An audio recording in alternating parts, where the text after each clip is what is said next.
இருக்கிற உங்கள் யாவருக்கும் நன்றி நான் தெரிவித்துக் கொள்கிறேன். கர்த்தர் அவரை ஆசீர்வதித்து கர்த்தர் நடத்துவார். அல்லேலூயா. கர்த்தருடைய கிருபை இந்த நாட்கள் நம்மோடு கூட இருக்கிறபடினாலே ஆண்டவருக்கு நன்றி செலுத்துகிறேன். வருகிற நாட்களை நம்முடைய கிருபைகளை அதிகமாய் தந்து கர்த்தர் நம்மை வழி நடத்துவார். ஆகிய பிரியமானவர்களே, கடந்த நாட்களே வெளிப்பட்ட விசேஷத்தை குறித்து நாம் தொடர்ந்து நாம் தியானிக்கும்படியான ஒரு பெரிய வாக்கியத்தை கர்த்தர் தந்து கொண்டிருக்கிறபடினாலே ஆண்டவருக்கு நான் நன்றி செலுத்துகிறேன். பிரியமானவர்களே, இருக்கிற வேலை குறித்து நாம் தியானித்துக் கொண்டிருக்கிறோம். கர்த்தருடைய சபையை குறித்து ஆண்டவருக்கு ஒரு திட்டம் உண்டு, கர்த்தருக்கு ஒரு நோக்கம் உண்டு. ஏனென்று கடந்த நாட்கள் சொன்ன நீங்களும் நானும் தான் தேவ சபை. அல்லேலூயா. கர்த்தர் நம் நடுவில் அவர் உலாவுகிற தேவனாக இருக்கிறார். கர்த்தர் நம்மை உருவாக்கும்படியாக, நம்மை பிரியமானவர்களே அவருடைய வருகைக்கு ஆயத்தப்படுத்தும்படியாக, அவர் நம்மை உருவாக்கும்படியாக இருக்கிறார். அவர் நமக்காக தன்னுடைய ரத்தத்தை சிந்தி அவர் விலைக்கரை கொடுத்து வாங்கி வைத்திருக்கிறார். அவர் விலைக்கரை கொடுத்து வாங்கின சபைக்கு அவரே தலையாக இருந்து அவரே அந்த சபையை நடத்துகிறவராக இருக்கிறார். அல்லேலூயா. அதுதான் கர்த்தர் சொல்லுகிற மகிமையான ஒரு காரியம். கர்த்தர் நமக்கு தருகிற ஒரு மகிமையான ஒரு மகத்துவம் உள்ள ஒரு காரியம். கர்த்தர் நம்மை நடத்துகிறார், கர்த்தர் நம்மை பாதுகாக்கிறார், நம்முடைய தேவையை அவர் சந்திக்கிறவராக இருக்கிறார். அதுதான் சபையினுடைய முக்கிய நோக்கம் என்பதை மறந்துவிடக் கூடாது. கடந்த நாட்களே அந்த சபைக்குள்ளே கர்த்தர் நடத்துகிற சபை, ஆண்டவராலே பரிசுத்தமாக்கப்பட்ட சபை, கர்த்தராலே தேர்ந்தெடுக்கப்பட்ட சபை, அவருடைய ரத்தத்தினாலே மீட்கப்பட்ட சபையிலே கர்த்தர் சில காரியங்களை அவர் எதிர்பார்க்கிறார். சில குணாதிசயங்களை சபைக்குள்ளே அவர் எதிர்பார்க்கிறவராக இருக்கிறார் என்பதை குறித்து கடந்த நாட்களே உங்களோடு கூட நான் பகிர்ந்து கொண்டேன். அதுல 2 காரியங்கள் உங்களுக்கு சொன்னேன். ஒன்று, நீங்களும் நானும் இயேசுவை அறிகிற அறிவிலே வளர வேண்டும். அல்லேலூயா. அல்லேலூயா. நீங்கள் நானும் மனவாட்டி, நீங்களும் நானும் மனவாட்டியாக இருக்கிறபடினாலே நம்முடைய மனவாளனை நன்றாக இருக்கணும், அறிந்து வைத்திருக்க வேண்டும். இயேசுவை நன்றாக நீங்கள் நானும் அறிந்து வைத்திருக்க வேண்டும். கடந்த நாட்கள் சொன்ன மத்தேயு, மார்க்கு, லூக்கா 3 புஸ்தகமும் ஆண்டவராய் இயேசுவை மனுஷகுமாரனாக நம்ம வெளிப்படுத்தும். யோவான் சுவிசேஷம் மாத்திரமே அவரை தேவகுமாரனாக நமக்கு வெளிப்படுத்திக் கொண்டே இருக்கும். அல்லேலூயா. அப்ப 4 சுவிசேஷங்களை படிக்கும் போதுதான் அவர் மெய்யாகவே தேவகுமாரனாகவும் மெய்யாகவே மனுஷகுமாரனாக இருக்கிறார் என்பதை குறித்து நீங்களும் நானும் அதை புரிந்து கொள்ள முடியும். அதைத்தான் பவுல் ரோமருக்கு எழுதும் போது அவன் தெளிவான ஒரு காரியத்தை ரோமர் 1வது அதிகாரத்தில் வரும்போது அப்போஸ்தலன் பவுல் சபைக்கு, ரோமர் சபைக்கு எழுதும்போது ஆண்டவருடைய அந்த 2 தன்மை குறித்து அவன் எழுதுகிறார். ரோமர் 1வது அதிகாரம் 5வது வசனத்தை வாசிக்கலாம். மாம்சத்தின்படி அவர் மனுஷகுமாரனாக தாவீதின் சந்ததியில் பிறந்தார். பரிசுத்தமுள்ள ஆவியின்படி தேவனுடைய குமாரன் என்று மரித்தோடு உயிர்த்தெழுந்ததினாலே பரமாய் ரூபிக்கப்பட்ட அவர் தேவகுமாரனாய் இருக்கிறார். அல்லேலூயா. அவர் தாவீதின் சந்ததியிலே மாம்சத்தை பிறக்கும் போது மனுஷகுமாரனாக பிறந்தார். ஆனால் பரிசுத்த ஆவியின்படி அவர் இன்றைக்கும் தேவகுமாரன் உயிர்த்தெழுந்ததினால தேவகுமாரனுங்கிற அந்த சாயலை உடையவராக இன்றைக்கு அவர் இருந்து கொண்டிருக்கிறார். அல்லேலூயா. அதுதான் நம்ம கடந்த நாட்களில் நாம் தியானிக்கிற ஒரு பெரிய வார்த்தை, இயேசுவை அறிந்து கொள்ள வேண்டும். அதான் சபையினுடைய கர்த்தர் சபையை பார்த்து எதிர்பார்க்கிற, சபையிலே கர்த்தர் எதிர்பார்க்கிற ஒரு மகிமையான ஒரு ஆசீர்வாதம், இயேசுவை அறிந்து கொள்ளுங்கள். 2வது, சபை ரட்சிப்பின் அனுபவத்துக்குள்ளாய் வர வேண்டும். ஏன்னா அப்போஸ்தலர் 2:47 படி ரட்சிக்கப்படுகிற ஜனங்களை கர்த்தர் அனுதினமும் சபையிலே சேர்த்துக் கொண்டு வந்தார். அல்லேலூயா. ரட்சிப்பின் அனுபவம், பிரியமான பாவத்திலிருந்து விடுதலையாக்கப்பட்ட ஒரு அனுபவம், ஆட்டுக்குட்ட ரத்தத்தினாலே மீட்கப்பட்ட அந்த அனுபவம் நமக்கு இருக்க வேண்டும் என்பதை ஒரு நாளும் மறந்து விடக் கூடாது. ஏன்னா வெளிப்படுத்த விசேஷம் சொல்லுகிற ரட்சிக்கப்படுகிற ஜனங்கள் அதன் வெளிச்சத்திலே நடப்பார்கள். நல்ல ராஜ்யத்திலே ஆண்டவராகிய இயேசு வெளிச்சமாக இருக்கிறார். ரட்சிக்கப்பட்ட ஜனம் மாத்திரமே அந்த வெளிச்சத்தை நடக்கும் என்பதை மறந்து விடக் கூடாது. அதை கழிந்த நாட்களை தியானிக்கிறார். அந்த ரட்சிப்பின் அனுபவத்தின் மேன்மை தியானிக்கிறார். ஒரு பெரிய பாக்கியத்தை கத்த தந்தபடினாலே ஆண்டவருக்கு நன்றி செலுத்துகிறேன். இன்றைக்கு ஒரு காரியத்தை குறித்து நாம் தியானிக்கும்படியாக இருக்கிறோம். பிரியமானவர்களே, சபை எப்பொழுதும் அது பரிசுத்தம் உள்ளதாக இருக்க வேண்டும் என்று சொல்லி கத்த விரும்புகிறார். சபையினுடைய குணாதிசயங்களை 3வது குணாதிசயம், சபை பரிசுத்தம் உள்ளதாக இருக்க வேண்டும் என்று சொல்லி கர்த்தர் விரும்புகிறார். அல்லேலூயா. சபை தேவனுக்குள்ளாக எப்பொழுதும் பரிசுத்தம் உள்ளதாக இருக்க வேண்டும். அதுவே கர்த்தர் விரும்புகிற காரியம். எனக்கு 3 காரியங்களை உங்களுக்கு வைக்க நான் விரும்புகிறேன். பிரியமான, ஏன் சபை பரிசுத்தமாக இருக்கணும்? இரண்டாவது, எவை எல்லாவற்றிலும் பரிசுத்தமாக இருக்கணும். மூன்றாவது, ஒரு சபைக்குள்ள இருக்கணும். அந்த பரிசுத்தமாய் வாழ வேண்டும் என்று சொன்னால் நாம் செய்ய வேண்டிய காரியம் வசனத்தை மாத்திரம் உங்களுக்கு காண்பித்துக் கொடுத்து நான் கண்ணு செல்லாம் என்று இருக்கிறேன். ஏன் கர்த்தர் நம்மை பரிசுத்தமாய் இருக்கும்படியாக கர்த்தர் விரும்புகிறார்? ஏன் நீங்கள் நான் சபை, ஏன் சபை பரிசுத்தமாய் இருக்கும் சொல்லி கர்த்தர் விரும்புகிறார்? நீங்க லேவியராகமத்தின் புத்தகம் 19வது அதிகாரம் திருப்பிக் கொள்ளலாம். லேவியராகமம் 19வது அதிகாரம் 2வது வசனத்தை திருப்பிக் கொள்ளலாம். நீ இஸ்ரவேல் புத்திரரின் சபை அனைத்தோடும் சொல்ல வேண்டியது என்னவென்றால், உங்கள் தேவனும் உங்கள் கர்த்தருமாகிய நான் பரிசுத்தர் ஆகியா நீங்களும் பரிசுத்தராக இருங்கள். அல்லேலூயா. அதை யார் பார்த்து சொல்றாரு? இஸ்ரவேல் புத்திரர் சபை அனைவரோடும் சொல்ல வேண்டிய காரியம். ஒரு சபைக்கு கர்த்தருடைய வார்த்தை, இஸ்ரவேல் ஜனங்கள் என்கிற அந்த சபைக்கு கர்த்தருடைய வார்த்தை கடந்து வருகிறது. என்ன சொல்ல ஆண்டவர் சொல்ல, உங்கள் தேவனும் கர்த்தருமாகிய நான். ஆண்டவர் சொல்ல, நான் பரிசுத்தர் ஆகிய நீங்கள் நினைச்சேன்னா பரிசுத்தம் உள்ளவர்களாக இருக்கிறார். அல்லேலூயா. ஆண்டவர் பரிசுத்தம் உள்ளவர்களாக இருக்கிறபடினாலே அவருடைய சபையும், ஆண்டவரால் உருவாக்கப்பட்ட அவருடைய சபையும் தேவனுக்கு முன்பாக எப்பொழுதும் பரிசுத்தம் உள்ளதாக இருக்க வேண்டும் என்பது கர்த்தர் விரும்புகிற ஒரு மகிமையான ஒரு காரியம் என்பதை நீங்கள் நான் மறந்து விடக்கூடாது. சங்கீதம் பிரியமானவர்களே, சங்கீதத்தை நீங்கள் வாசிக்கல இருந்தவன சங்கீதம் 20வது சங்கீதம் 26வது வசனத்தை வாசிக்கும் போது வேதம் நமக்கு ஒரு காரியத்தை காண்பித்துக் கொடுக்கும். வாசிக்கலாம் இல்லையா? வசனமா இருக்கா? கர்த்தர் உங்களை ஆசீர்வதிப்பார். லேவியராகமம் 20வது அதிகாரம் 26வது வசனம். கர்த்தராகிய நான் பரிசுத்தராய் இருக்கிறபடினாலே நீங்களும் எனக்கு ஏற்ற பரிசுத்தராய் இருப்பீர்களாக. நீங்கள் என்னுடையவர்களாக இருக்கும்படிக்கு உங்களை மற்ற ஜனங்களை விட்டு நினைச்சதை பிரித்து எடுங்க. அல்லேலூயா. கர்த்தர் நம்மளை பிரிச்சு வச்சிருக்கிறார். லேவியராகமம் 20 அழகா சொல்லுது, 20, 26 அழகா சொல்லுது. கர்த்தர் மற்ற ஜனங்களிலிருந்து வேறு நீங்கள் என்னுடையவர்களாய் இருக்கும்படி, அல்லேலூயா, நீங்கள் நானும் தேவனுடைய சபையாக இருக்கும்படி, கர்த்தருக்கு சொந்தமாகும்படி மற்ற ஜனங்களை விட்டு கர்த்தர் பிரித்தெடுத்து வைத்திருக்கிறார். எனவே பிரித்தெடுக்கப்பட்ட சபைக்கு என்ன சொல்ல தெரியுமா? நான் பரிசுத்தர் ஆகிய நீங்களும் எனக்கு ஏற்ற பரிசுத்தராக இருப்பீர்களாக. அல்லேலூயா. கர்த்தருக்கு ஏற்ற பரிசுத்தமான வாழ்க்கை நமக்கு, கர்த்தருக்கு ஏற்ற பரிசுத்தமான வாழ்க்கை, கர்த்தர் விரும்புகிற பரிசுத்தமான வாழ்க்கை. அதுதான் வேதனை கற்றுக் கொடுக்கிற ஒரு மகிமையான ஒரு காரியம். ஆண்டவர் சொல்லுகிற ஒரு காரியம் தான் சபைக்கு கர்த்தர் சொல்லுகிறார், நான் பரிசுத்தர் போல நீங்கள் பரிசுத்தமாக. ஏன்? உங்களை நான் எனக்காக நான் பிரித்து வைத்திருக்கிறேன். அதனால எனக்கு ஏற்ற பரிசுத்தம் உங்கள் வாழ்க்கை நிச்சயம் இருக்கிறது. தேவனுடைய வார்த்தை. அல்லேலூயா. அல்லேலூயா. கர்த்தருக்கு ஏற்ற பரிசுத்தமான ஒரு வாழ்க்கை நமக்குள்ள இருக்கிறது. எனவேதான் ஆண்டவர் பேதுரு எழுதும்போது ஒரு காரியத்தை தான் 1 பேதுரு புத்தகம் 1வது அதிகாரத்தை நீங்கள் தெரிவித்துக் கொள்ளும் போது அப்போஸ்தலன் பேதுரு அதை குறித்து எழுதும்போது அவன் தெளிவாக சொல்லுகிறான். நீங்க 1 பேதுரு 1வது அதிகாரம் 14, 15 வசனத்தை வாசிக்கும் போது வேதம் சொல்லுகிறது,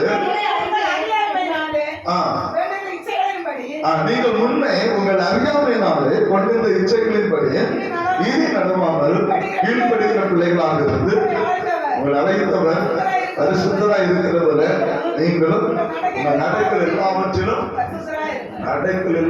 பரிசுத்தம். அதான் சொன்னார், எனக்கு ஏற்ற பரிசுத்தம் உங்கள் வாழ்க்கையில் இருக்கும். அல்லேலூயா. அதை கர்த்தர் விரும்புகிற, கர்த்தருக்கு ஏற்ற பரிசுத்தம், ஒரு பரிசுத்தமான ஒரு வாழ்க்கை, அதுதான் கர்த்தர் விரும்புகிற ஒரு காரியம் என்று மறந்துவிட. சபை ஆண்டவருக்கு முன்பாக பரிசுத்தம் உள்ளதாக இருக்கும். இந்த பரிசுத்தம் எப்படி உண்டாகிறது அதை நீங்கள் புரிந்து இந்த புதன்கிழமை மீட்டையில வந்தவங்களுக்கு ரட்சிப்பின் 3 தன்மைகளை குறித்து நான் உங்களோடு பகிர்ந்துவாங்க. ஒன்று, ரட்சிப்பின் தன்மை. ஆண்டுடைய சமூகத்துல நம்முடைய பாவத்தை அறிக்கை பண்ணும் போது, நம்முடைய அக்கிரமங்களை தேவ சமூகத்தில் சொல்லும் போது அவருடைய ரத்தம் நம்மை கழுவி சுத்திகரிக்கும். அல்லேலூயா. அதுதான் ரட்சிப்பு. தேவ சமூகத்தினுடைய பாவங்கள், நம்முடைய அக்கிரமங்கள், நம்முடைய காரியங்கள் எல்லாவற்றையும் அறிக்கை பண்ணும் போது அவருடைய ரத்தம் நம்மை கழுவி சுத்திகரிக்கும். அது ரட்சிப்பு. இரண்டாவது நான் சொன்னேன் அனுதின ரட்சிப்பு. அதுதான் பரிசுத்தத்தினுடைய முதல் படி என்பதை மறந்து விடக்கூடாது. அல்லேலூயா. ஒவ்வொரு நாளும் பிரியமானவர்களே, அதிகாலை 5 மணிக்கு முழங்காலை படுக்கிறோம். அதிகாலை 5 மணி முதல் பிரியமானவர்களே, இரவு தூங்க போகிறது வரையிலும் நான் என்ன செய்கிறேன், என்னுடைய காரியம் என்ன, என்னுடைய சூழ்நிலை என்ன, எல்லாவற்றையும் ஆராய்ந்து அறிந்து நைட்டு தூங்க போகும்போது தேவ சமத்தை அந்த நாளிலே கர்த்தருக்கு உறமை செய்த பாவங்கள், கர்த்தருக்கு உறமை செய்த அக்கிரமங்கள் எல்லாவற்றையும் அறிக்கை பண்ணி தேவ சமத்தை ஒப்பு கொடுக்க பரிசுத்தம் உங்கள் வாழ்க்கையில உருவாக ஆரம்பிக்கும். அல்லேலூயா. எனவேதான் நீதிமன்ற சாலமன் சொன்னா, பாவத்தை அறிக்கை செய்து விட்டு விடுகிறவனுக்கு, அப்ப இன்னைக்கு நான் செய்த பாவத்தை இன்னைக்கு நைட் நான் அறிக்கை பண்ணி அதை விட்டு விட்டா கர்த்தருடைய சம்மதம் எனக்கு இறக்கம் உண்டு. இன்னைக்கு பாவத்தை அறிக்கை பண்ணி நாளைக்கு செய்கிறது அல்ல. இன்னைக்கு பாவத்தை தேவ சமூகத்தை அறிக்கை பண்ணி நாளை செய்கிறது இல்ல, அதை விட்டு விட வேண்டும். அப்போ நம்முடைய வாழ்க்கையில பாவத்தை விட விட விட நம்முடைய வாழ்க்கை என்ன உருவாகும்? பரிசுத்தம் உருவாக ஆரம்பிக்கும். அதுதான் பரிசுத்தமான ஒரு வாழ்க்கை. அது ஒரு நாள்ல உருவாக்குற காரியம் அல்ல. ஒரு நாள்ல நான் பரிசுத்தமாக அது முடியாத காரியம். அதை நீங்க புரிந்து கொள்ள வேண்டும். ஆனா சமய பரிசுத்தமான வாழ்க்கை வேணும்னு கேட்கிறோம். நான் உண்மை போல பரிசுத்தமா வாழ வேண்டும் என்று சொல்லி நம்ம விரும்புகிறோம். கர்த்தரை சமய ஜெபிக்கிறோம், கேட்கிறோம். இந்த பரிசுத்தம் ஒரே நாளில் நடக்கிற காரியம் அல்ல. எனவே தான் ஆண்டவர் வெளிப்பாடுல சொன்னார், பரிசுத்தம் உள்ளவன் இன்னும் இன்னும் எதுவரைக்கும் கர்த்தருடைய வருகை மட்டும் அவன் தன்னை பரிசுத்தப்படுத்திக் கொண்டே இருக்கிறான். பரிசுத்தது முடிவு கிடையாது. பரிசுத்தது முடிவு கிடையாது. ஒவ்வொரு நாளும் மனிதன் தன்னை பரிசுத்தமாக்கி கொண்டே இருக்கணும். ஒவ்வொரு நாளும் பரிசுத்தமாக்கி கொண்டே இருக்கு. ஏன்னா நம்ம ஏதோ ஒரு விதத்தில் நம்ம பாவம் செய்யறோம். நம்முடைய கண்களினாலே, நம்முடைய வாயின் வார்த்தைகளினாலே, நம்முடைய இருதயத்தின் தியானங்களினாலே, நம்முடைய செயல்பாடுகளினாலே ஏதோ ஒரு காரியத்திலே நாம் பாவம் செய்து கொண்டுதான் இருக்கிறோம். பாவம் செய்யறது யாருமே நினைச்ச சொல்ல முடியும். பைபிள் சொல்லுது, நான் பாவம் செய்யறேன்னு நான் சொன்னா நான் பொய்யன் என்று பைபிள் சொல்லுது. அல்லேலூயா. அல்லேலூயா. நான் பாவமே செய்யல, நான் பரிசுத்தமா இருக்கேன்னு சொன்னா நான் பொய்யன். ஆனா பரிசுத்தமான வாழ்க்கையில இருக்குது. ஆனா ஏதோ ஒரு பாவத்தை நான் அடிமையாகி கொண்டே, அந்த பாவத்திலிருந்து நான் விடுபட்டு கொண்டே இருக்கிறேன். அல்லேலூயா. அந்த பாவத்தை வெளியே வந்து கொண்டே இருக்கணும். அந்த பாவத்தை விட்டு நான் வெளியே வரணும் என்று அவர் சொல்லுகிறார். அந்த பாவ சரீரங்கள் எல்லாவற்றையும் சிலுவை ஒப்பு கொடுத்து அதை விட்டு நான் வெளியே வரணும். அதான் ஆண்டவர் சொன்னாரு, எனக்கு ஏற்ற பரிசுத்தம். அல்லேலூயா. கர்த்தருக்கு ஏற்ற பரிசுத்தம் வாழ்க்கையில் இருக்கும். அந்த பரிசுத்தமான வாழ்க்கை வாழ மனிதனால் முடியும். அதான் அவர் சொன்னாரு, எனக்கு கேட்ட பரிசுத்தமா நீங்க வாழ கற்றுக்கணும்னு சொன்னார். அல்லேலூயா. முடியாதுன்னு சொன்ன கர்த்தர் வார்த்தை சொல்ல வேண்டிய அவசியம் இல்ல. கர்த்தர் சொன்னாரு, எனக்கு கேட்ட பரிசுத்தம் வாழ்க்கை இருக்குன்னு சொன்னா அவரை போல பரிசுத்தம் வாழ முடியும்.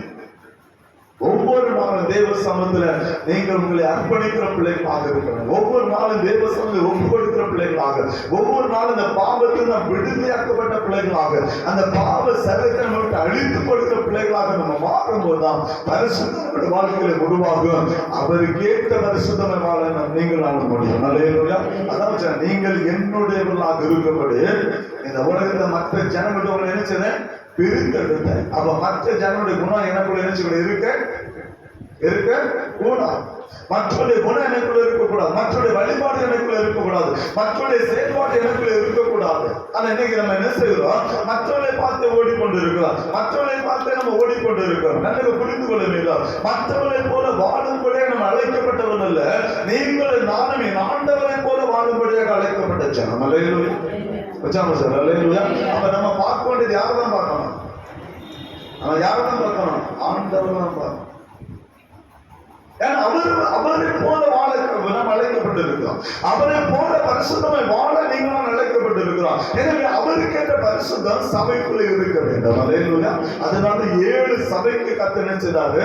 அவருடைய செய்தியை அனுப்ப ஆரம்பித்தார். நல்லது புரிஞ்சுக்க. சரி, எதெல்லாம் பரிசுத்தம்? வேதம் எவை எல்லாவற்றையும் பரிசுத்தம் என்று நம்ம காண்பித்துக் கொடுக்கிறது. நம்ம அங்கிருந்து நம்ம எங்க தவறு நிற்கிறோங்கிறத நம்ம பார்க்க போறோம். அல்லேலூயா. நம்ம எங்க தவறு நிற்கிறோம், எதெல்லாம் பரிசுத்தம்? முதலாவது, நீங்களும் நானும் கர்த்தருடைய சமூகத்தை பரிசுத்தமானவர்கள். அல்லேலூயா. வேதம் என்ன சொல்லுது? வாசிக்கலாம். கொலோசியர் 1வது அதிகாரம், கொலோசியர் 1வது அதிகாரம் 21வது வசனத்தை வாசிக்கலாம். முன்னே எப்படி இருந்தோம்? அந்நியராயும் துர்க்கிரியைகளினாலே மனநிலை சத்துருக்களாயும் இருந்த உங்களையும் பரிசுத்தராகவும்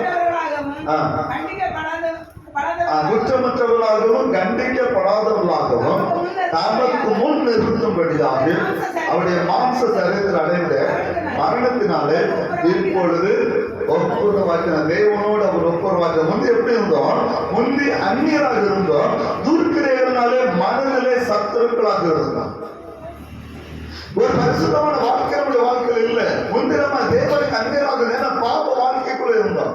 ஒரு பரிசுத்தமான வாழ்க்கை இழந்து இருந்தோம். பாவத்துக்கு நம்ம அடிமையாக இருந்தோம். ஏதோ ஒரு பாவம் நம்மை ஆளுகை செய்து. அதுல சொல்லுது, மனதிலே பிரியமானவர்களே நம்ம எப்படி சத்துருக்களாக இருந்தோம். தேவனுக்கு பிரியமில்லாத தேவனுக்கு சத்துருக்களை மாறி போனோம். ஆனா இப்பொழுது அப்படியில்ல. நீங்களும் நானும் பரிசுத்தம் உள்ளவர்களாகவும் குற்றமற்றவர்களாகவும் கண்டிக்கப்படாதவர்களாகவும் தேவனுக்கு முன்பாக நிறுத்தும்படியாக தேவனுக்கு முன்பாக உங்களை நிறுத்தும்படியாக அவர் மரணத்தை சந்தித்தார். எனவே நீங்களும் நானும் கர்த்தருக்கு முன்பாக பரிசுத்தம் உள்ள பிள்ளைகளாக. யாருக்கு முன்னா? தேவனுக்கு முன் நீங்கள் நான் பரிசுத்தம் உள்ள பிள்ளைகளாக. இப்ப யோசித்து பார்க்கணும். கர்த்தர் எனக்கு முன்னால் நிற்பார் என்று சொன்னார். அவர் கேட்ட ஒரு பரிசுத்தமான வாழ்க்கை அந்த வாழ்க்கையில இருக்கிறதா? பாவம் என்றால் ரெண்டு பாவம் உண்டு. என்னென்ன பாவம் தெரியுமா? மரணத்துக்கு ஏதுவான பாவம், என்னென்ன மரணத்துக்கு ஏதுவல்லாத பாவம். மரணத்துக்கு ஏதுவல்லாத பாவம் சின்ன தத்துவம். நம்ம கோபப்பட்டுவோம். பாவம் தான், கோபம் பாவம் தான். ஆனாலும் நம்ம தேவ சமூகத்தில் வரும்போது கடன் மன்னித்து ஏற்றுக்கொள்ள ஒரு வல்லமுள்ள தேவனாக இருக்கிறார். ஆனா மரணத்துக்கு எதுவான பாவம் செய்யக்கூடாது, செய்ய கூடாது. பைபிள்ல நிறைய இருக்கு. மரணத்துக்கு எதுவான பாவம் வேதம் நிறைய நம்ம காண்பித்துக் கொடுக்கிறது. ஆனா ஒரு காலத்தை புரிந்து கொள்ள வேண்டும். அதை நம்ம பின்வாழ்க்கை மதப்பதை நம்ம தியானிக்கலாம். இதுக்குள்ள போனோம்னு சொன்னா நீ அங்க வெளியே வர முடியும். அப்போ முதல்ல நான் தேவனுக்கு முன்பாக நான் பரிசுத்தம் உள்ளவனாக இருக்கிறேன்.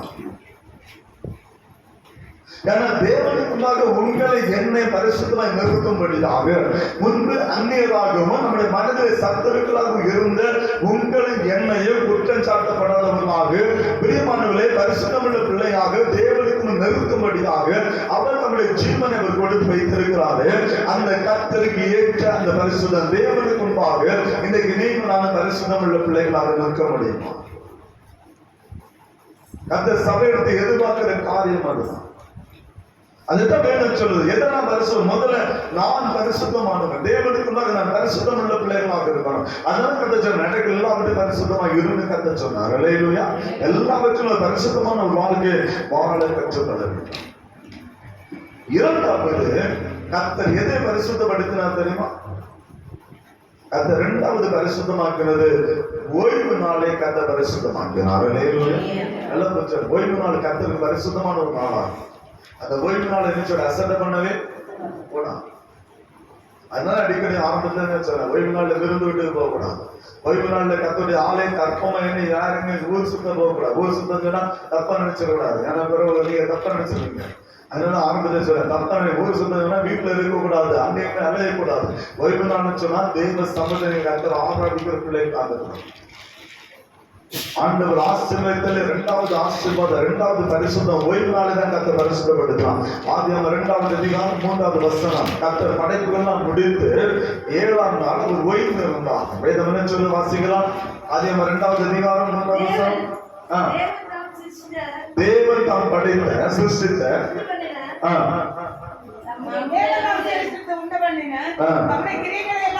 நம்முடைய கிரியைகள் எல்லாவற்றையும் முடித்த பிற்பாடு ஓய்வு இருந்தபடியே 7ஆம் நாளை ஆசீர்வதித்தார், அதை பரிசுத்தமாக்கினார். அல்லேலூயா. அப்ப ஓய்வு நாள் என்பது ரெண்டு விதமான காரியம். ஒரு ஆசீர்வதிக்கப்பட்ட ஒரு நாள், இரண்டாவது கர்த்தரால் பரிசுத்தமாக்கப்பட்ட ஒரு நாள். அப்போ கர்த்தருடைய பரிசுத்த ஆலயத்தை ஒரு நாள் பரிசுத்த குலைச்சலாக்கவே கூடாது. அல்லேலூயா. ஓய்வு நாள் என்று சொன்னா கர்த்தரை நீங்கள் நான் ஆராதிக்கிற பிள்ளைகளாக இருக்கணும். ஓய்வு நாள் என்று சொன்னால் கர்த்தருடைய நாமத்தை நீங்களான மகிமைப்படுத்துகிற பிள்ளைகளாக இருக்கணும். தேவ ஆலயத்தை ஒரு நாள் அற்பமா எண்ணி விடவே கூடாது. கர்த்தருடைய ஆலயத்தை நாம் விட்டுவிடக் கூடாது. அதை நீங்கள் நாம் புரிந்து கொள்ள வேண்டும். அதான் கர்த்தர் நமக்கு தருகிற மகிமையான ஒரு ஆசீர்வாதம். அதுதான் தேவனுடைய ஆலயம். அது கர்த்தருக்காக எப்பொழுதும் பரிசுத்தமுள்ளதாக இருக்க வேண்டும். புதிய பாட்டிலே கர்த்தருடைய ஆலயம் என்பதை நீங்களும் நானும் தேவ ஆலயம். அல்லேலூயா. அல்லேலூயா. ஒரு புத்தகத்தை எழுதல, நீங்களே அந்த ஆலயம். நாம் அந்த ஆலயம், நம்முடைய ஆலயம், கர்த்தருடைய ஆலயம். நம்முடைய சரீரம் எப்பொழுதுமே அது பரிசுத்தமாக இருக்கணும். ஏன் தெரியுமா? ஏன் தெரியுமா? என் சரீரம் தேவ ஆலயம்.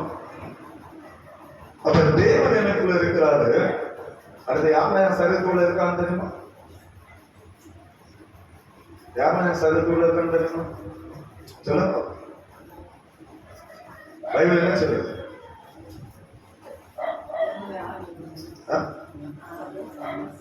என்ன ஆவி? தேவாவியா? பைபிள் வசனம் இருக்கு. வசனம்னா தேடும்.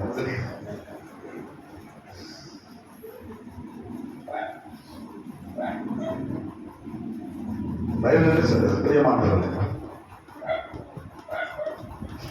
முதல்ல இந்த சரீரத்துக்குள்ள இயேசு வாசம் அவளே நல்ல புரிஞ்சுக்கணும். அதனால சரீரத்தை பரிசுத்தமா பார்த்துக்கணும். இந்த சரீரம் பாவத்துக்கு உட்பட்ட சரீரம் அல்ல. என் விருப்பப்படி நான் பாவம் செய்து பாவத்துக்கு என்னை உட்படுத்துவேன்னு சொன்னா அது தேவனுக்கு ஏற்க காரியம் அல்ல. இந்த சரீரம் தேவனுடைய ஆலயம். நல்ல புரிஞ்சுக்கணும்.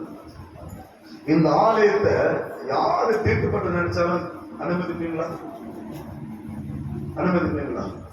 இந்த ஆலயத்தை ஒரு மனுஷன் நம்ம சபையில உள்ள ஒரு ஆளை தீர்க்கப்படுதான் சொல்ல யாராவது அனுமதிப்பீங்களா? நீங்க பாத்துக்க, வெளியே நிற்கிறீங்க, யாராவது அனுமதிப்படும் சொல்லுங்க. யாருமே சொல்ல அனுமதிக்க மாட்டோம். ஏன் ஏன் அனுமதிக்க மாட்டோம்? இது தேவனுடைய ஆலயம். ஆனா கர்த்தர் ஆலயத்தை விட சபையை தான் கர்த்தர் என்ன செய்யறாங்க? விரும்புகிறார். அப்ப இந்த நம் மனிதனால் கட்டப்பட்ட இந்த ஆலயத்தை அவ்வளவு பரிசுத்தமா நம்ம காத்துக் கொள்கிறோம் என்று சொன்னால் இந்த சரீரமாகிய ஆலயத்தை நம்ம காத்துக் கொள்கிறோமா? அதான் மெயினான.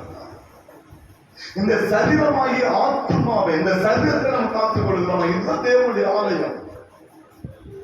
இந்த ஆலயத்துல முதலாவது இயேசு வாசம் பண்ணுகிறார். பைபிள் என்ன சொல்லுது? கொலோசியர் 1வது அதிகாரம் 27வது வசனத்தை வாசிக்கிறோம்.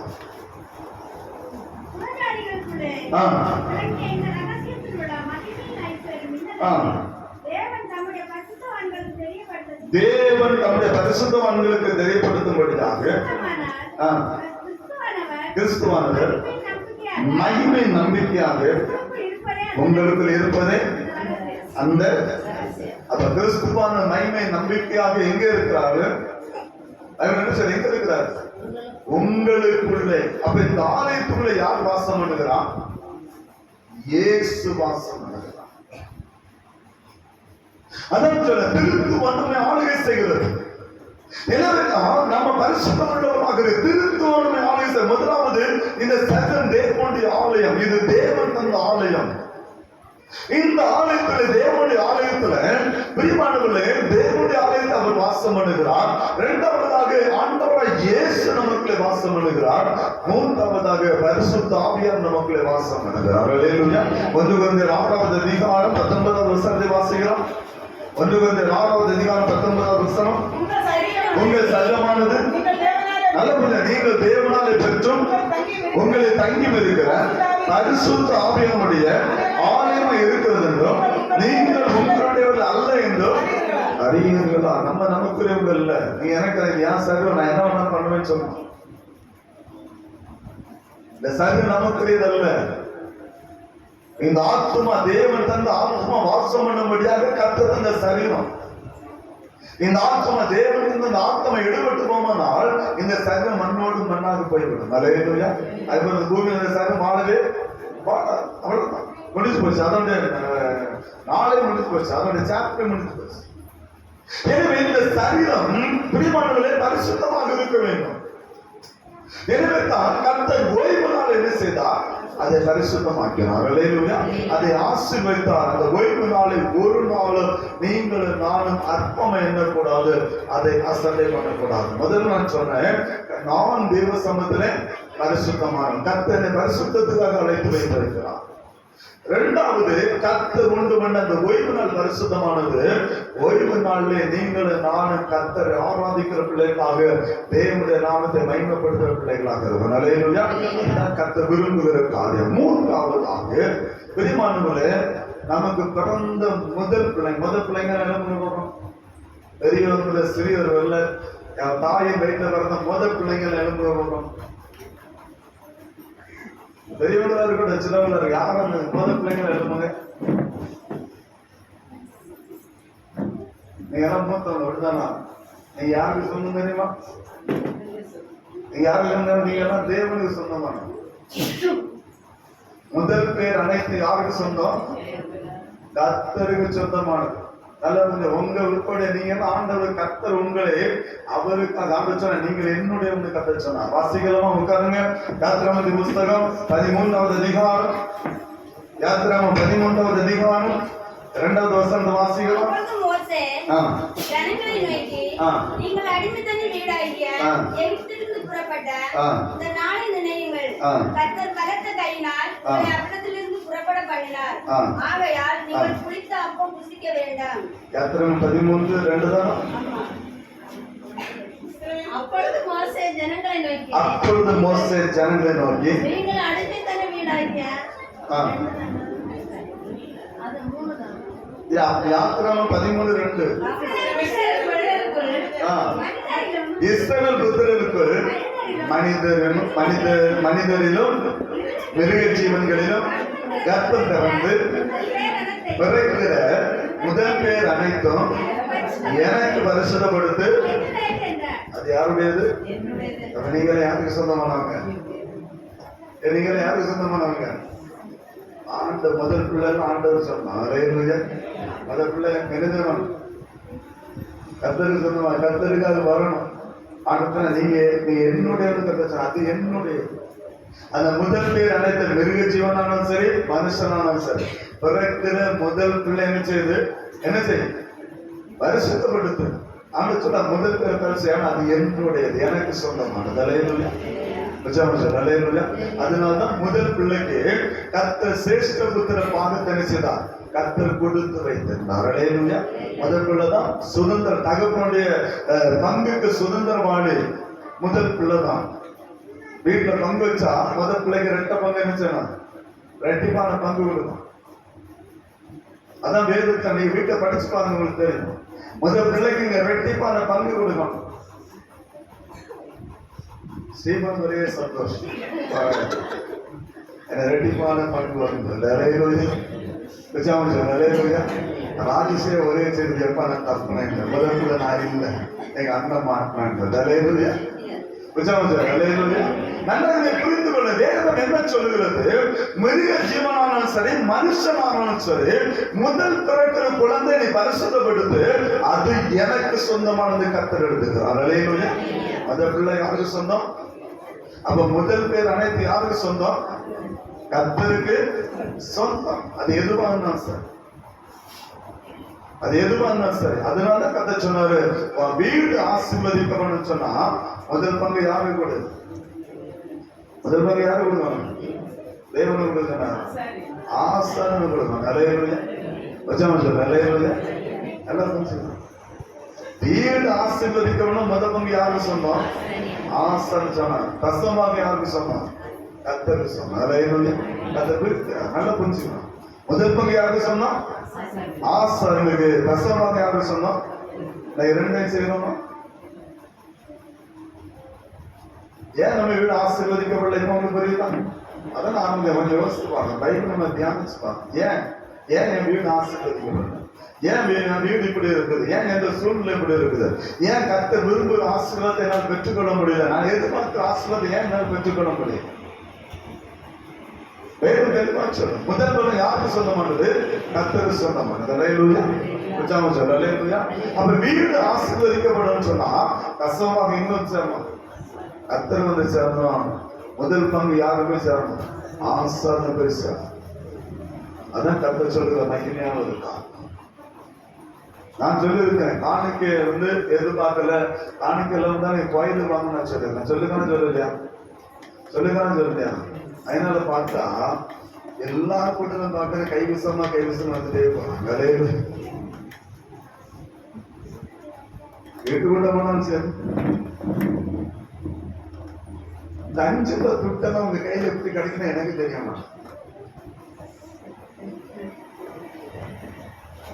ஆனா கோயில பாத்தீங்கன்னா இங்க பார்த்தா கிடையாது. இந்த பெட்டி நான் முழுமையாக பார்க்கல, எவ்வளவு ரூபாய்க்குள்ள இருக்குன்னு எனக்கு தெரியாது. நான் பள்ளிக்கூடத்துக்குள்ளே நான் போக மாட்டேன், அதான் என்னுடைய. ஆனா பார்த்து 5 ரூபா துட்டு 10 ரூபா துட்டு உள்ளேன்னு செய்யணும் நிறைய கிடையாது. 10 ரூபா கூட பிரச்சனை இல்லை. இந்த 5 ரூபா துட்டு அது வீட்டு விட்டு ஆப்னு வரும் பாருங்க, சைக்கிள்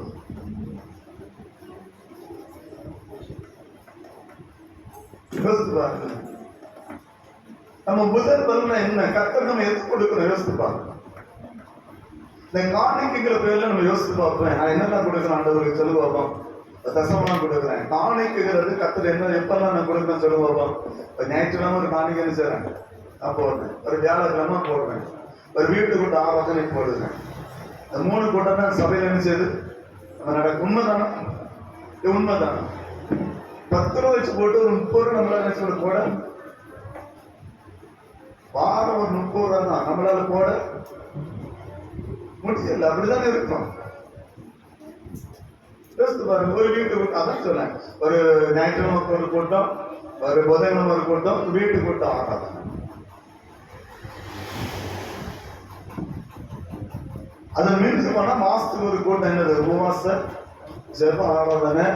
1ஆம் தேதி ஒரு கூட்டம், அது 4ஆம் தேதி ஆரம்பிச்ச ஒரு கூட்டம். அலையலுயா, அலையலுயா. கர்த்தருக்கு நான் கொடுக்கிற காரியம் என்ன? கர்த்தர் தெளிவாடுகிறார்,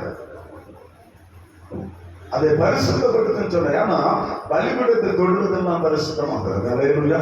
அடுத்து நான் சொல்லுகிற காரியம் தான் பலிபீடத்தை தொடுது. ஏன் காணிக்கை நம்ம கொடுக்கணும்? காணிக்கை பரிசுத்தமானது.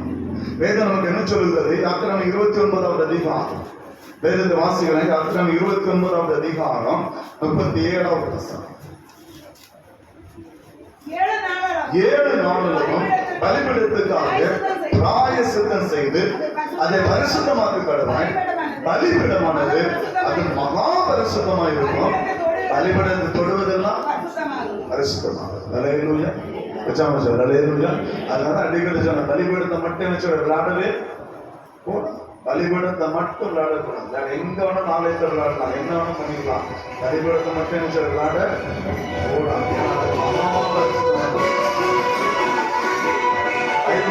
சொல்றது கர்த்தருடைய பலிபீடம் மகா பரிசுத்தமானது.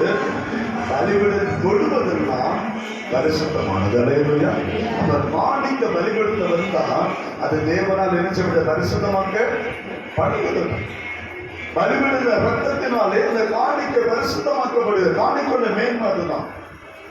பிரியமானவர்களே, நீங்க தேவ சமூகத்துல பலிபீடத்தை எதெல்லாம் ஒப்பு கொடுக்கிறீங்களோ, ஏன் உங்களை ஒப்பு கொடுத்தா கூட நீங்கள் கர்த்தருக்கு பரிசுத்தமானவர்கள். அல்லேலூயா. அதனாலதான் பலிபீடத்தை உங்களை அர்ப்பணித்து கடந்து சொல்ல காரணம் என்னதான்? தேவ சமூகத்தை வாங்க, அவருடைய ரத்தம் உங்களை பரிசுத்தமாக்கும், உங்களை சுத்திகரித்து உங்களை அனுப்பும். அப்ப பலிபீடத்தை தொடுவதெல்லாம் பரிசுத்தமாக இருக்கும்.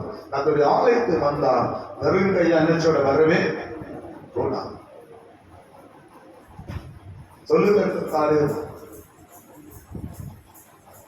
ஏன் என் வீடு ஆசீர்வதிக்கப்படல? ஏன் நான் எதிர்பார்க்கிற ஆசீர்வாதத்தை என்னால் பெற்றுக்கொள்ள முடியல? ஏன்னா கர்த்தருக்கு செய்யக்கூடிய பிரார்த்தனை முழுமையா என்ன செய்யல, நான் செய்யவில்லை. முதல்ல தான் சொன்னேன், நான் பரிசுத்தமா இருக்கிறேன். இரண்டாவது, ஓய்வு நாளே நான் சரியாக அனுசரிக்கிறேன். நான் கர்த்தருடைய ஆலயத்துல போய் ஓய்வு நாளே கர்த்தர் ஆராதிக்கிற மனிதனாக இருக்கிறேன். யோசிக்கலாம். நீங்க நினைக்கலாம், ஐயா வீட்டுக்காரங்க எல்லாம் வெளியே இருக்காங்க, வேலை பார்க்கறாங்க, அங்க இருக்காங்க, ரொம்ப நல்லது, வேலை பார்க்கறாங்க. ஆனா அவங்க வேலை செய்யற இடத்துல அந்த ஓய்வு நாள்ல ஏதாவது ஒரு ஆலயத்திலே கர்த்தர் ஆராதிக்கிறாங்க. அதுதான் மேன்மை. இங்க வர முடியல, வேலையில எங்கேயோ இடத்துல இருக்கிறாங்க. ஆனா அந்த ஓய்வு நாள் அவங்க பரிசுத்தமா ஆசரிக்கிறாங்களா, அல்லது அந்த ஓய்வு நாள்ல வேலை செய்யற இடத்துல இருக்கிறாங்களா, கர்த்தர் ஆராதிக்கிறாங்க.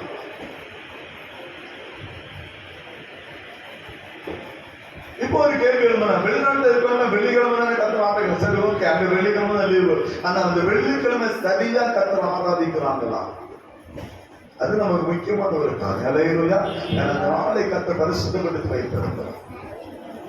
அந்த ஓய்வு நாளை ஒரு நாளும் அற்பமா எண்ணக்கூடாது. அந்த ஓய்வு நாளை அற்பமா எண்ணம் என்று சொன்னால் தேவ சம்பந்தத்தில் நாம் பெற்றுக்கொள்கிற ஆசீர்வாதங்களை நாம் இழந்துடுவோம். ஏன்னா ஓய்வு நாளை சொல்லும்போது முதலாவது கர்த்தர் அந்த நாளை ஆசீர்வதித்தார். அல்லேலூயா. அதற்கு பிற்பாடு அது என்ன செய்த? பரிசுத்த முதல்ல அது ஆசீர்வதிக்கப்பட்ட நாள், ஆசீர்வாதத்தை தேடி செல்கிற நாள். அதனால தேவாலயத்தை வந்து ஆசீர்வாதத்தை பெற்று செல்கிறோம். இரண்டாவது கர்த்தரை பரிசுத்தமாக்கின ஒரு நாள். எனவே அது பரிசுத்தமாய் தேவனை ஆராதிக்க கற்றுக்கொள்ள. மூன்றாவது நான் சொன்னேன், நம்முடைய முதல் பேர் அனைத்து யாருக்கு ஒரு சொந்தமானது? கர்த்தருக்கு சொந்தமானது. அதை கர்த்தருக்காக நீங்கள் கொடுத்தே ஆகுங்க. அதான் பிரச்சனை. பரிசுத்தப்படுத்து நம்முடைய பிள்ளைகளை பரிசுத்தப்படுத்தி வைத்திருக்கிறோமா? நம்ம பிள்ளைகளை நம்ம பரிசுத்தப்படுத்தி வைத்திருக்கணும் சொல்லுங்க. நம்ம பிள்ளைங்க ஒரு பரிசுத்தமான ஒரு வாழ்க்கை வாழ கற்றுக்கொண்டு இருக்கிறது. நல்ல யோசிப்பா. பிள்ளைங்க முக்கியமானதுல சந்தோஷமா இருக்கணும், மகிழ்ச்சியா இருக்கணும், எல்லாம் சொல்லுங்க. எல்லாத்தையும் கண்டு நம்ம ரசிக்கிறோம். பிள்ளைகளோட விளையாட போகும்போது நம்ம விளையாட்டை கண்டு ரசிக்கிறோம். பிள்ளைகள் பரிசு வாங்கிட்டு வரும்போது அதை பார்த்து நம்ம ரசிக்கிறோம். எல்லா கருத்தை ரசிக்கிறோம். ஆனா பரிசுத்தமான வாழ்க்கையில இன்றைக்கு நம்முடைய பிள்ளைகளை நாம் நடத்துகிறோம். அல்லேலூயா. அதுதான் நான் கேள்வி. பிள்ளைகள் கர்த்தருக்கு பரிசுத்தமான பிள்ளைகள். அல்லேலூயா. கர்த்தர் அதுதான் சபைக்குள்ளே விரும்புகிறார். கர்த்தருடைய விருப்பம் அதுதான். ஏதோ ஒரு வாழ்க்கை வாழ்ந்தோம், ஏதோ ஒரு வாழ்க்கை வாழ்ந்து கொண்டிருக்க அதெல்லாம் கர்த்தருக்கு விருப்பமானது. நீங்கள் நான் பரிசுத்தம் உள்ள பிள்ளைகளாக. அல்லேலூயா. அதான் கர்த்தர் விரும்புகிறார். ஒரு நாட்களே ஏன் பரிசுத்தம் நமக்குள்ள இருக்கு? அந்த பரிசுத்த வாழ்க்கை வாழ நமக்குள்ள இருக்க வேண்டிய காரியம் இருக்கிறது. வருகிற வாழ்க்கை நாம் தியானித்துக் கொள்ளலாம். எனவே பிரியமானவர்களே, கர்த்தருக்கு முன்பாக எப்பொழுது நீங்க பரிசுத்தம் உள்ள பிள்ளைகளாக வாழ கற்றுக்கொள்ளுங்கள். அல்லேலூயா. அதான் அவர் விரும்புகிறாங்க. அவர் சொன்ன நான் பரிசுத்தர் ஆகிய நீங்கள் பரிசுத்தம் உள்ள பிள்ளைகளாக. எங்கனாலும் சரி, நம்முடைய வீடாக இருந்தாலும் சரி, ஆலயமாக இருந்தாலும் சரி, நம்முடைய தனிப்பட்ட வாழ்க்கையாக இருந்தாலும் சரி, நம்முடைய பிள்ளைகளுடைய வாழ்க்கையாக இருந்தாலும் சரி, நீங்கள் நான் பரிசுத்தம் உள்ள பிள்ளைகளாக வாழ கற்றுக்கொள்ளலாம். அல்லேலூயா. நான் வீட்டுக்குள்ள ஆர்வம் பார்க்கிறேன். நான் எங்க இருந்த அன்றுள்ள நான் பார்க்கிற ஒரு காரியம் தான். வீட்டுக்குள்ள ஆர்வம் வாக்குத்தத்த வசனம் சொல்லுங்கன்னா வாக்குத்தத்த வசனம் உள்ளது நினைச்சவங்க வர மாட்டேங்க. பிள்ளைங்க சொல்ல மாட்டேங்கிறாங்க, பெரியவங்க கூட சொல்ல மாட்டேங்கிறாங்க. அதுக்கு என்ன செய்யறாங்க? நான் அட்டையை வாங்கி சட்டையை தேடிட்டு இருக்காங்க. அப்ப அதுக்கு அர்த்தம் என்ன? பைபிள் நம்ம என்ன செய்யல படிக்கல. வார்த்தை சொல்லுவாங்க தெரியுமா? இன்றைக்கு வேதத்தை சுமந்தா நாளைக்கு அந்த வேதம் ஒண்ணே. அதுக்கு அர்த்தம் என்ன தெரியுமா? அதுக்கு அர்த்தம் என்ன தெரியுமா? பைபிளை தூக்கிட்டு இப்படி இடுப்புல வச்சுட்டு இப்படி வாரது, இல்ல இப்படி வச்சுட்டு இப்படி வாரது. இன்றைக்கு வேதத்தை நீ சுமந்தா நாளைக்கு இந்த வேதம் ஒண்ணே செய்யும். அதுக்கு அர்த்தம் என்ன தெரியுமா? அதான் இன்றைக்கு வேதத்தை நான் சுமந்த, நான் சுமந்த. அப்ப வேதம் எங்க இருக்கணும்? எனக்குள்ள இருக்கும். அல்லேலூயா. நான் சுமக்கணும். பைபிள்ல எப்படி பைபிள் விட்டு போறது இல்லை. அந்த வேதத்தை நான் சுமக்கணும். நான் எங்க போனாலும் அந்த வேதம் எனக்குள்ள என்ன செய்யணும்? இருக்கும். நம்ம இப்ப பைபிள் எங்க தூக்கிட்டு போவோம்? கோயிலுக்கு வந்தா பைபிள் தூக்கிட்டு போவோம். ஒரு வீட்டுக்குள்ள இருந்தா பைபிள் தூக்கிட்டு போவோம். போகிற இடத்துல பைபிள் தூக்கிட்டு போறோமா? கல்யாணத்துக்கு போறோம் பைபிள் தூக்கிட்டு போறோமா? ஒரு விசேஷ வீட்டுக்கு போறோம் பைபிள் தூக்கிட்டு போறோமா? ஒரு துக்க வீட்டுக்கு போறோம் பைபிள் தூக்கிட்டு போறோமா? ஒரு டிராவல் பண்றோம் பைபிள் தூக்கிட்டு போறோமா? சிலவங்க ஃபேஷன் வச்சிருப்பாங்க. ஒரு சின்ன பைபிள் வாங்கி எங்க போனாலும் பர்சுக்குள்ள இருக்கணும். அதே நான் பார்த்துருக்கேன். அதை வச்சுட்டு ஸ்டைல தூக்கணும். பைபிள் படிக்க மாட்டேன். கேட்டா பைபிளை நான் சொன்னதுட்டு போறேன். அதல்ல, வேதத்தை நான் எனக்குள்ள சுமக்க வேண்டும். அல்லேலூயா. அந்த வேதத்தை ஒவ்வொரு நாளும் ஆராய்ந்து அந்த வேதத்தை நான் சுமக்கிறவனாக மாறும். அந்த வேத வசனம் எனக்குள்ள இருக்கணும். அதுதான் என்னை பரிசுத்தமாய் காத்துக்கொள்ளும், என்னை பரிசுத்தமாய் வழி நடத்தும். அந்த வேதம் கடைசி நாட்களை என்னை சுமக்கும். அல்லேலூயா. இன்றைக்கு அந்த வேதத்தை இருதயத்தை ஒவ்வொரு நாளும் வாசித்து அந்த வேதத்தை சுமக்கதான் அந்த வேத நாளைக்கு என்னை சுமக்க ஆரம்பிக்கும். அந்த வேத வசனம் உயிர்ப்பிக்கும், அந்த வேத வசனம் நடத்தும், அது என்னை தாங்கும். என்னை நான் தனிமையா நிற்கும்போது அந்த வேத வசனம் எனக்கு துணையாக நிற்கும். அல்லேலூயா. அதுதான் அந்த பழமொழியுடைய அர்த்தம். எனவே பிரியமானவர்களே, ஒவ்வொரு நாளும் கர்த்தருக்கும் நீங்க பரிசுத்தம் உள்ள பிள்ளைகளாக ஜீவியுங்கள். கர்த்தர் சபையில எதிர்பார்க்கிற காரியம் தான். சபைக்கு கர்த்தர் சொன்ன வார்த்தை தான், நான் பரிசுத்தர் ஆகிய நீங்கள் பரிசுத்தம் உள்ளவர்களாக இருங்கள். எப்படிப்பட்ட பரிசுத்தம்? எனக்கு ஏற்ற பரிசுத்தம். அல்லேலூயா. ஆண்டவருக்கு ஏற்ற பரிசுத்தம். ஒவ்வொரு நாளும் நீங்கள் தேவ சமுத்திரம் பாவ காரியங்கள் இந்த அக்கிரமத்தின் காரியம் எல்லாத்தையும் விட்டு நீங்க பரிசுத்தமாய் வாழ வாழ வாழ கர்த்தருடைய வாழ்க்கையை கிரியை செய்ய ஆரம்பிப்பான். கர்த்தர் உங்களை ஆசீர்வதிப்பார். ஏன்னா அவர் நல்ல மேய்ப்பன், சபையுடைய தேவையை சந்திக்கிற தேவன். அல்லேலூயா.